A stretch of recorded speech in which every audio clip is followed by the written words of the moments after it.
Farivar. I'm an Iranian-American journalist. I was born and raised in California. I currently live in Bonn, Germany. I just took the train up this morning. I work for Deutsche Welle. How many people actually here know what Deutsche Welle is? All right, everybody. Okay, good. So your taxes pay my salary, so thank you. I have a weekly radio program about European science and technology news. It's called Spectrum. If you listen to podcasts or you search DW Spectrum on iTunes or on the internet, you can find it and listen to it hopefully every week. Thank you again to these wonderful hosts, the Media Center, thank you to the Consulate, thank you to the Hamburg and to the University for hosting this evening. I am the author of this new book, The Internet and Elsewhere.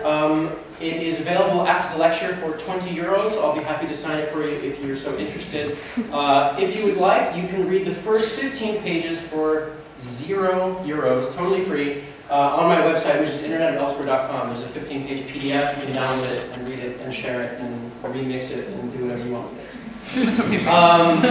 If someone wants to remix it, please tell me, because I would. Okay, so how many people here use Facebook?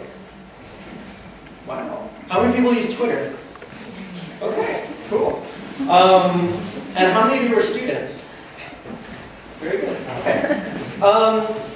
So I wanted to talk a little bit about, I asked these questions just to kind of set things up a little bit. I'm obviously talking about the internet in Iran. Some of you may have heard of this term, the Twitter revolution. Have people heard of this? Raise your hand if you've heard of this. Okay, so basically everybody. How many people believe that that's actually true? Okay. I don't, actually. I don't believe that this Twitter revolution, this phrase Twitter revolution is very accurate. One, because despite a lot of attention that it received in the English-speaking press and possibly also in the German-speaking press, you guys can tell me better than I can, I think that it's a misnomer. It's inaccurate to call that a Twitter revolution. Number one, Twitter is not used nearly as much as I think people give credit for. There was a study that was done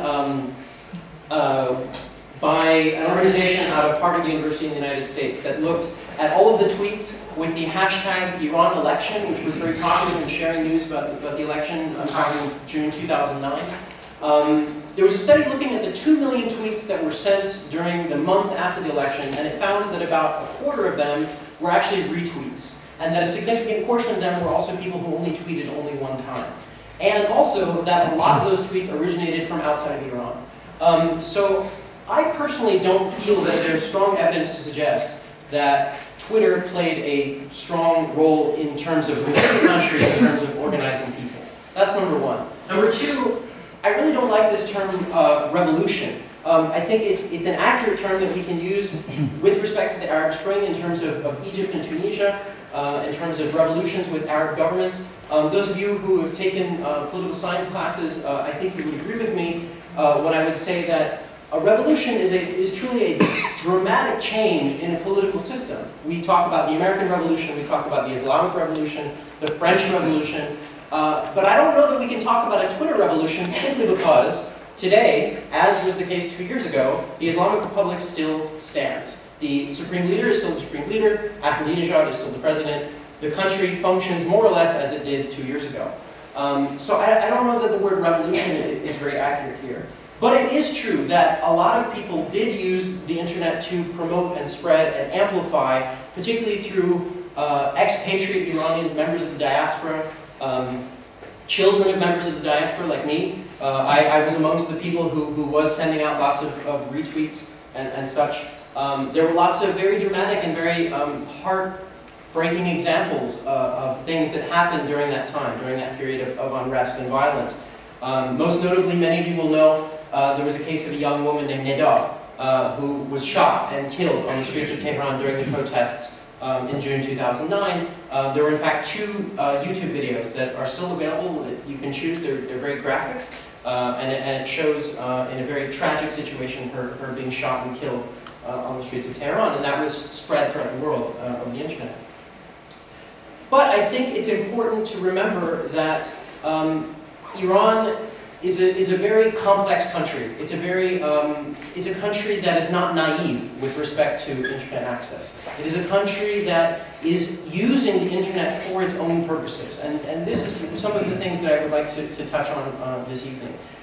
Is that this is important to remember when we talk about internet policy, not only from the United States government's point of view, from European point of view, and from a point of view of those of us, and I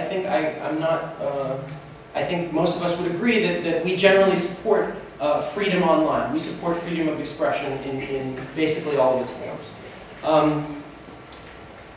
During the period of June 2009, there was, as I said, these websites, Twitter, Facebook. There were other ones, FriendFeed. There was another Persian language one. If there are Iranians in the room, they may know a website called Bolatarin, which is a website that means the highest. It's sort of like the website Dig, for those of you, for tech fans in the room. It's basically where you can submit articles and vote them in ranking and popularity up the website. That was used as a way to spread news. A lot of the candidates, even before the election, including Ahmadinejad, were using FriendFeed and other social media as a way to promote their message. So I think, again, this is something to keep in mind, that even those that most of us wouldn't agree with, even government conservatives, are using these tools to their advantage. Right? I find it kind of funny that the supreme leader of Iran, well, probably not him, but somebody from his office, so those of you who are on Twitter, you can follow at Khamenei_IR is the office of the Supreme Leader of Iran. He tweets in English and Persian, or his office does, every day, multiple times a day. It's very entertaining. If you want to see what they're talking about. President Ahmadinejad himself, or again, somebody representing him online, has a blog, which has existed for about 4 years now. It exists in English, in French, in Arabic, and in Persian. So he's obviously trying to cast a wide net. A few years ago, he had a blog post wishing people a Merry Christmas. In another post talking about his childhood growing up, and another post talking about Islamic theology, so he's kind of all over the place. But again, I bring these examples up just to talk about that Iran is not stupid when it comes to using the internet to promote their own message. You saw a lot of these protests and videos during the protest period, and of course there are people who are getting around the very pervasive censorship and filtration system. There's one of my favorite posters, like protest signs that I saw during this unrest post-election period from a couple of years ago, was a poster that somebody held up in Persian. It said, "God is with us, are you filtering him too?" Which of course refers to the internet filtration system that exists in Iran. So I wanted to take a quick step back. If that's kind of where we're starting from, this is, I think, events that are recently in our mind. I wanted to take a step back and just present a little bit of history of Iran and also of the internet as a whole. The internet was founded in the United States, and very close to actually where I grew up, in Southern California, at UCLA, the University of California, Los Angeles, in October 1969. The internet is quite old. The internet as we know it and use it and love it, the World Wide Web was developed a little bit later. I'll get to that in a moment. So the internet started in California in the late 1960s, spread globally as kind of this bizarre computer science project. We talked about Korea. There was a young Korean computer scientist who was present at that time and later helped to spread the internet to Korea in the 1980s. The Islamic Republic, the Islamic Revolution, of course, happened in 1979, 1980. I think most of us know this was the overthrow that removed the previous monarchy government and brought in the present Islamic government into power. Ayatollah Khomeini, the supreme leader at the time, the architect of the Islamic Revolution, of course, was the first supreme leader, the almighty authority in Iran. As that was happening, and as the Islamic Republic was kind of finding its footing in the world, it started sending out scientists into various parts of the world, and one of the scientists that to be educated and have postgraduate degrees and collaborate with researchers. One of the people that they sent out was a guy by the name of Cyrus, who was a computer science professor, young computer science professor, and he was sent to study in Italy in the 1980s. And he was one of the first Iranians, it's hard to say if he was the first, but definitely one of the first Iranians to experience using the internet. And again, remember, this is the 1980s we're talking about. This is not, this is even before the World Wide Web, before browsers, before the way that most of us, I think, use the internet in our everyday lives. He was using it to share emails, to exchange information, to share scientific papers, things like that. He was studying in Italy, and when he came back, he really promoted at his institution, which was the Institute for Physics and Mathematics in Tehran, that they be developed for academic purposes, the connection, to have Iran have a connection to the internet.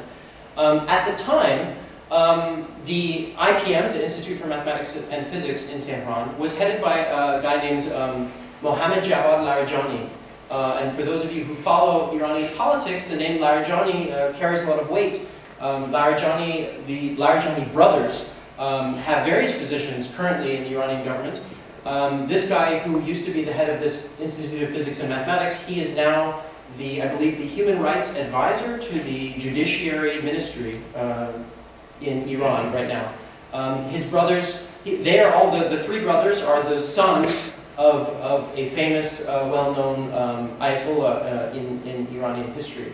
And they're fairly well known in Iranian politics. But I find it kind of ironic that somebody who was an Islamic conservative actually was the one who approved the internet connection to Iran back in the 1980s.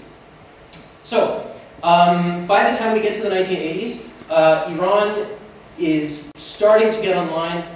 Actually, the very first connection from Iran that was established to the outside world was actually established to Austria through an academic network. During the 1980s, something else was happening in Iran, which was the Iran-Iraq War, which was an extremely violent, extremely tragic conflict between Iran and Iraq. Around 500,000 people died as a result of this war, and that's obviously a terrible tragedy. By the end of the war, by 1989, as things are continuing to move forward, you have the beginning of the World Wide Web. You have a British scientist named Tim Berners-Lee. Some of you may be familiar with this name. This is a British scientist working at CERN, the European Nuclear Research Center just outside of Geneva, Switzerland. And he created the World Wide Web, again, as an academic tool for scientists to share information. And this is what we now use every day, is the web, with browsers and links and images and all the rest.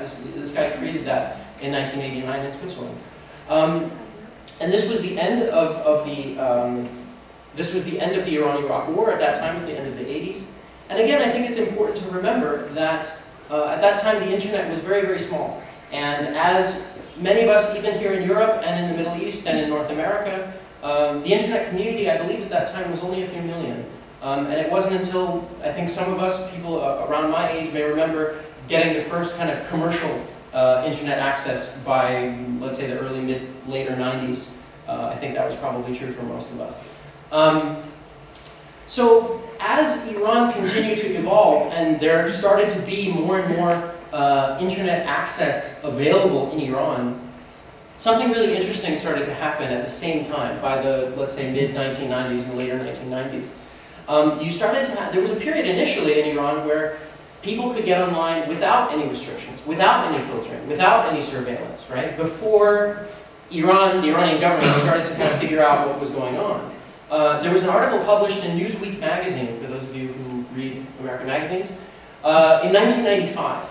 And it had this question that continues, I think, to this day, which is, once the mullahs figure out what's going on online, will they allow it? That was essentially the question that was posed. And I think that that's a question that continues to be debated now.